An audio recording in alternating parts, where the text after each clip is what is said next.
So because we've only got an hour and 15 to go, I'm going to use pure alkyd or whatever this. Yeah. Liquid. Liquid.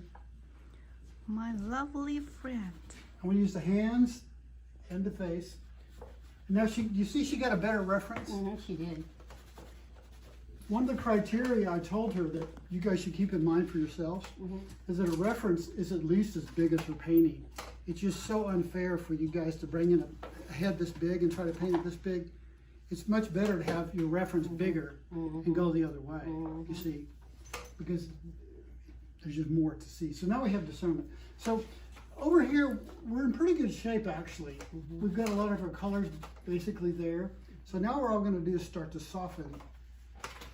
I need a little true yellow.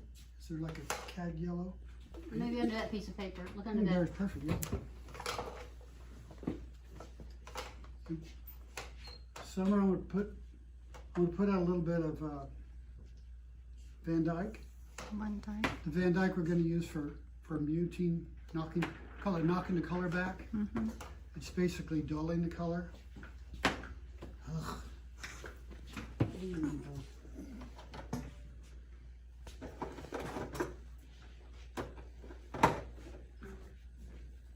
I better stop. Thank you. 2 or 3 of you guys have brought in these metallic colors. No, Not so much. I'll tell you about those metallic colors, even the best ones. The best ones might have mica in them, but they're real pretty to look at, and they're pretty when you put them on your palette. But they simply don't work, first of all, because all the colors get mixed with the opaque colors, and they go away. The only way you can use them effectively is to glaze. Well, and what about at the end of the thing when you're just touching up? Yeah, which is essentially glazing. But some of especially they have this stuff called iridescent colors. Iridescent colors are the latest fashion in fleeting colors. You guys know fleeting colors, fugitive colors? They don't last? They go away. Yeah. So you give a painting to your friend, and 5 years later, it's not going to look the same. Now, That's not you can give it good. to your enemy. Is that the iridescent colors? Those? There's iridescent, these beautiful iridescent colors. Right. I'm sure they have 12 of them at the local paint store. If you look them up, they're fugitive colors. So they look really good for 18 months, and then they slowly go away. So. And you can't put anything over it to cut out UV lights or anything like that? I don't know that. Acrylic you Perhaps. probably could. With acrylic you could, but I don't know about with oil. Do they make them in acrylics? Yes, my husband's been using them under his photos. It's amazing. Now, I will say, grudgingly, that acrylics have advantages over oils, like for permanence and stuff, because the thing that they can do, since their stuff is about dehydration, the water flashing, as soon as they do that, they can turn around and seal them with acrylic sealer, and you That's can what go he and put another layer, seal them again. That's what he does. We cannot do that because we have to wait for the oils to dry at a deeper level. So I'm mixing up 2 or 3 little colors here. I'm trying to do what we did on Fenton's last week, remember? I'm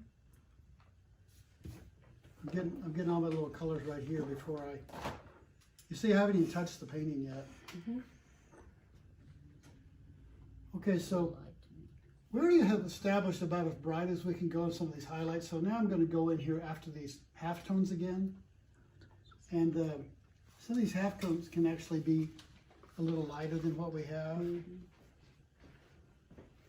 But we can only discern that now that we have this good photo reference. I was really struggling last time to see all that I wanted to see. I'm going to paint properly so that you guys can see my brush strokes. But the same conversation we had a moment ago on that landscape is applicable now.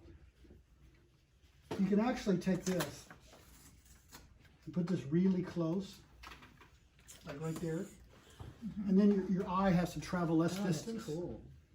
You see this kind of a cool color right in here?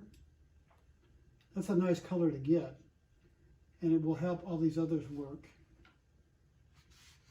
There's a really nice cool color right here. This is a reflected color from her shirt. You see that? Oh, yes. That's light bouncing up from there. See that? This in here is real subtle. We're going to make this more subtle later. that line right there, Yeah, there's a medical name for that. We're gonna soften that line.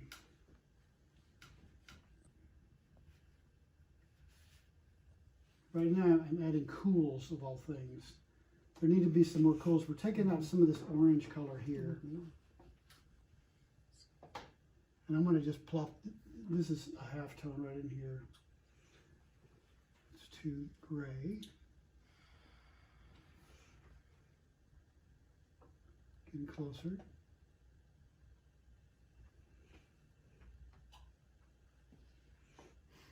She seems very fair to me. Very, very fair skin. Yeah, and painting fair-skinned people is like painting a white vase.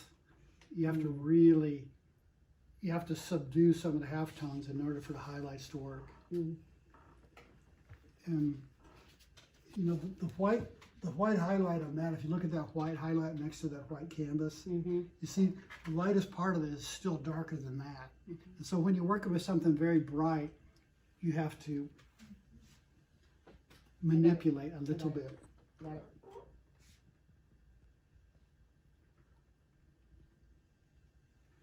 One of the things I want to do as part of this conversation, you know, all day long we've been talking about the relativity of color. So,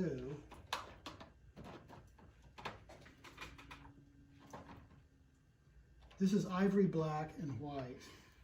A little touch of this rose color. Ivory black and rose. Okay. So, reason I'm doing this is when we pursue these values and the colors on the face, we need to make sure that our shirt is the right color. See, the shirt is the right color now. And so that when I go to paint the skin, it will pop more better. See, by making this lavender gray, Yeah. the skin will pop better. You see, Summer? Yes. Oh, I do. That's all I wanted to do that for, just that very purpose of comparing. It's just a note I wanted to get on there. So now we'll go back to the skin, which is the whole point.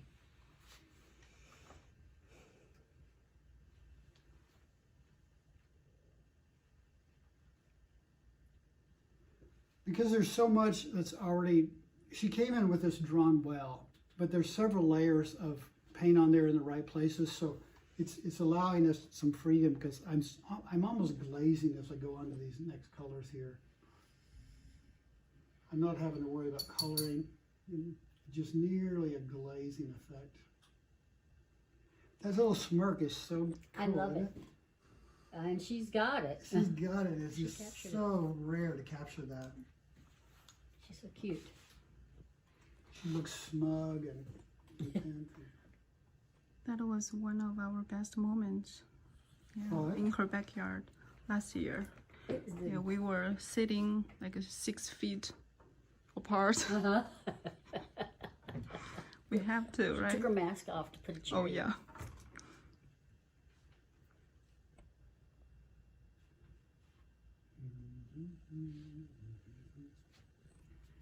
And this in here is actually much redder and less gray. So I'm going to pinken this up here. See the reds in there? Now by picking up reds in the cheek and picking up reds in the ears, picking up reds in the nose, then the lips actually find commonality. The mouth will fit on the face by bringing in those little bits of color.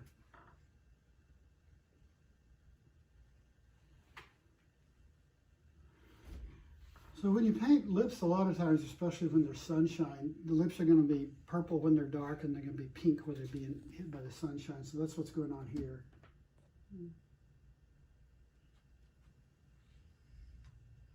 See how far my eyes are from the canvas? Even now, I'm 18 inches away. Do you have smaller brushes at all? I can There suffice. is a smallish one, I think. This is okay. I'm going to stay with what I got here. Okay. And I this- have tiny little red sable brushes. oh, this is okay. I'm just painting the dark part of her lips here. Thank you, Fenton. Fenton's got one. Is that smaller? Is that smaller? Thank you. It's actually comparable, but it'll be nice because it's a different color. How big? Okay. Sure, thanks. Smaller than that? No, this is fine. You I was guys more are so concerned about supportive. the chromatic shift so my brush didn't get all mangled. So anyway, this is the shadow part of her upper lip. Oh, See I how it's love starting to that. have form? I love that. Thank you. So From cute. distance, Yeah, it I'll looks try that. really good. Thanks. It's fantastic. Now, I'm doing this just kind of by rote. We want to grab any of that pink we can, and there's always pink in the ear. So if you look at the ear right here, a little bit of pink in the ear. And that has so much value because it allows the lips to set on the face and behave. Right here in the shadow of the eyelashes, there's often a little red right there. I made that longer than it needs to be, but I'd rather this be red than just dark. You see how it has a little Oh, more yeah. life to it? Yes. There's a little red right here underneath her chin too that's kind of nice. Look at the red right in there. See, that's We can't see it from here as well. probably not. We see her as a whole, right? I mean, What I'm longing for right Same as now a is whole. ultramarine blue. I have some in my box there.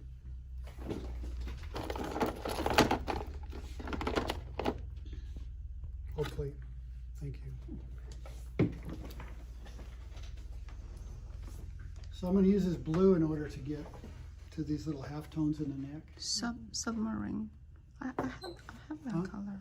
It was just easier to find it in mine. So you mix blue with Blue with this flesh color that I already had on there, so it's gonna be a neutralizing effect. You see what a pretty color that is right in there? It's really a nice color.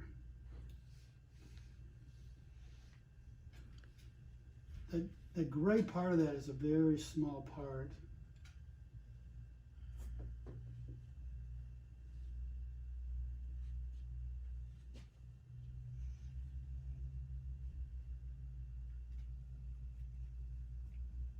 Our expression is coming out more now.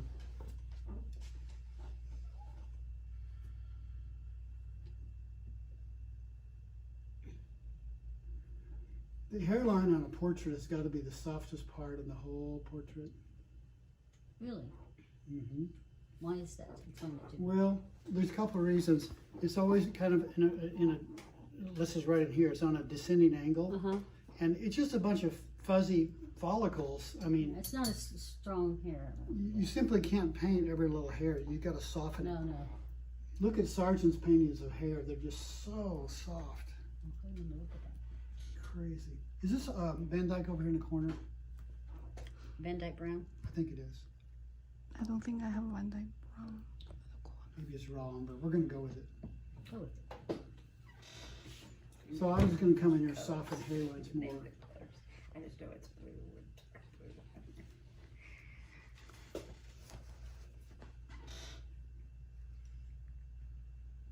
I'm liking this. It's a good challenge for you to try to paint a hairline too soft. You just can't hardly do it. There's a fun little adjustment I want to make right here. Watch right here on her where her hair comes in.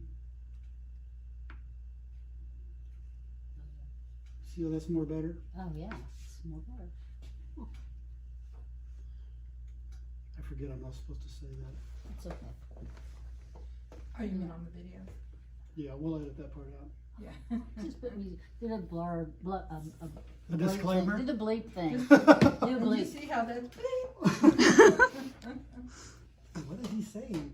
Must be a really bad word, George Carlin said. Oh, I like that. Now, there's another thing since we're here. Her jaw is a little square right there because she's doing that smirk thing. Uh-huh. So watch right here. Oh yeah, that's right. And I'm gonna overpaint this and come back and adjust it with this gray. But see, it comes right down here. You see? Yeah. I did that just for the drawing. We'll soften that in a minute. But while we're on that color, I'm gonna come over here. I'm gonna bring this in. See how that starts to give that form too? Her smirk gets bigger the closer we get on all this.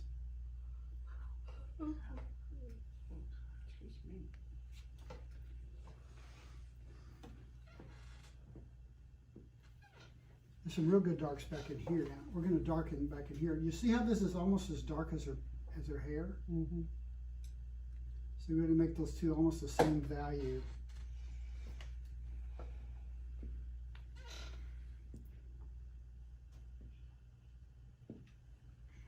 It's great when you have these lost edges. It just makes your painting work.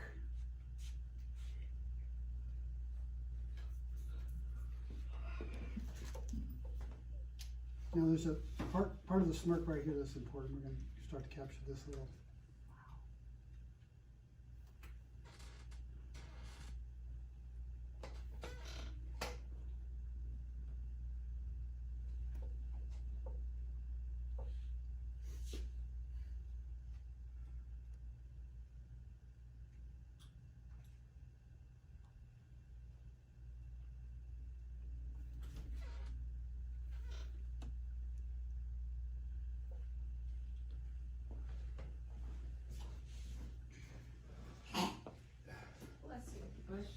Thank you. You see how that made her happier with her widen her eyes and simplified the eyes? Right. Her eyebrow goes up right here too, which is kind of cool.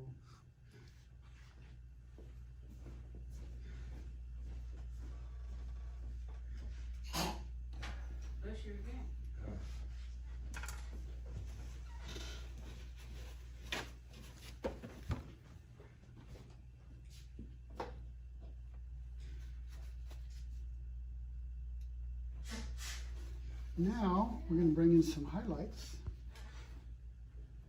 Are they pure white? It's going to be pure white into Pure white. what's already on the canvas, which is got quite a bit of paint on it. But there's some nice highlights now in here.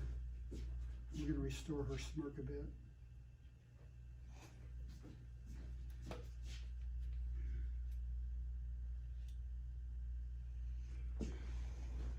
Wow. Tim, he is really doing his magic now.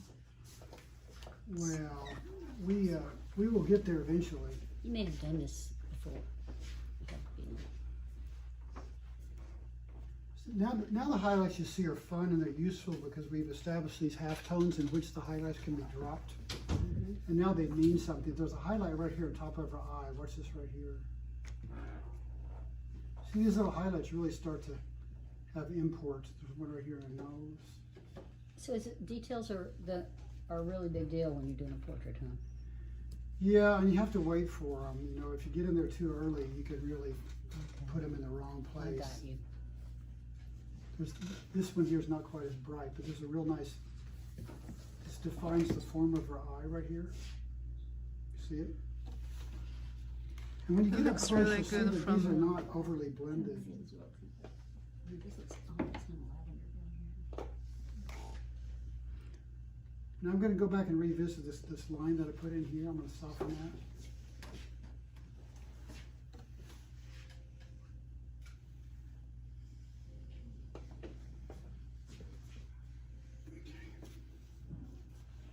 Now, I'm going to go back and bring in the highlight right here.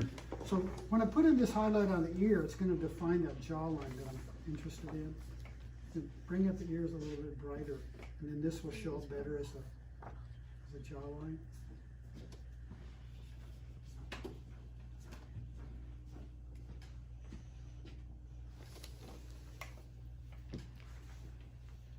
You see, I check my fingers.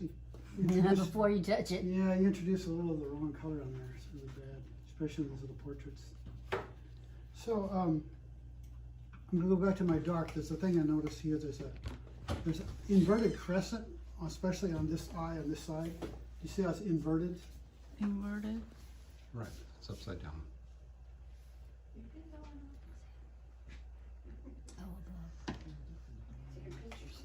This one is less inverted, but you can see it. Your corner's up.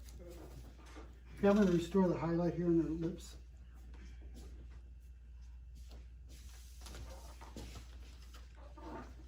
And the highlight goes all the way across here. So I think that's all I want to do now, then Summer can take over and finish it. Just keep doing the same then.